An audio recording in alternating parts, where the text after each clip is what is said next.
हाय दोस्तों, मेरा नाम उमेश कुमार है। चलिए जावा के इस ट्यूटोरियल में हम शुरू करते हैं जावा पढ़ना।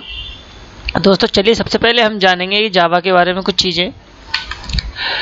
सबसे पहले दोस्तों हम जानते हैं कि प्रोग्रामिंग लैंग्वेज होती क्या है। What is a programming language? Program आदेशों की वो कड़ी होता है जिसका पालन कंप्यूटर करता है, यानी कि जो एक इस तरह से हम क्रिएट करते हैं प्रोग्राम को ताकि कंप्यूटर वही परफॉर्म करता है जो हम उससे कराना चाहते हैं। एक साधारण सी बात भी कंप्यूटर को समझाने के लिए इस प्रकार लिखनी पड़ती है कि कंप्यूटर उसे समझ सके आसानी से, ताकि उसे कोई दिक्कत ना हो उसे पढ़ने में। उसे जो भाषा कंप्यूटर समझता है उसे हम प्रोग्रामिंग भाषा कहते हैं। प्रोग्रामिंग भाषा और हमारी भाषा में कई भिन्नताएं होती हैं, बहुत तरह के डिफरेंस होता है दोनों में। दोस्तों हमारी भाषा में एक ही बात को हम विभिन्न प्रकार से बोल सकते हैं, मगर जैसे कि हम किसी को चाय पे बुलाना चाहते हैं तो हम कह सकते हैं कि तुम मेरे यहाँ चाय पीने चले आओ, या आओ मेरे घर चल चाय पीते हैं, या फिर पूछ सकते हैं कि क्या चाय पियोगे, आओ मेरे घर चलें।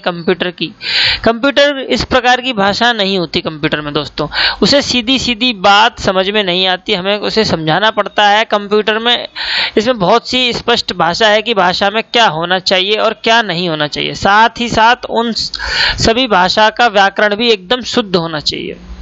कंप्यूटर के व्याकरण के नियम के एकदम स्पष्ट है कि हमें बताया गया है कि प्रोग्राम में कौन कौन से शब्दों का प्रयोग होगा, जैसे कि उस शब्द को किस प्रकार लिखा जाएगा। जैसे कि हम पढ़ते हैं बहुत सारे प्रोग्रामिंग्स में दोस्तों, लूप्स, ब्रांचेस, सब रूटीन्स कैसे लिखे जाते हैं, ये सही तरीके से प्रोग्राम को हम किस तरह लिख सकते हैं, या और बाद में सफलतापूर्वक उस प्रोग्राम को कंपाइल या एग्जीक्यूट कैसे कर सकते हैं। दोस्तों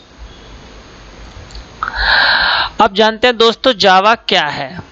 जावा एक उच्च स्तर यानी कि हाई लेवल या सी, फॉरट्रान, स्मॉल टॉक, पर्ल, अन्य कई दूसरी भाषाओं की तहत तीसरी पीढ़ी यानी कि थर्ड जनरेशन की प्रोग्रामिंग लैंग्वेज है। आप जावा में कई तरह के प्रोग्राम लिख सकते हैं दोस्तों, जैसे किसी की खेल बनाना, किसी स्ट्रिंग को छोटा करना, कुछ भी कैलकुलेट करना, या फिर डेटा स्टोर करना।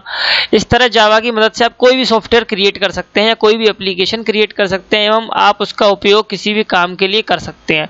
अन्य प्रोग्रामिंग भाषाओं की तुलना में अगर देखा जाए तो जावा सी के समान है, लेकिन सिर्फ इसलिए कि जावा सी की कोडिंग की स्टाइल से काफी मिलती है वो सी नहीं हो जाती दोस्तों, क्योंकि सी और जावा दोनों ही बहुत अलग कंप्यूटर भाषाएं हैं। ऐसा जरूर है कि सी या C++ जानने वालों को जावा सीखने में निश्चित रूप से मदद मिलेगी, लेकिन आपको जावा जानने के लिए सी जानने की जरूरत नहीं है।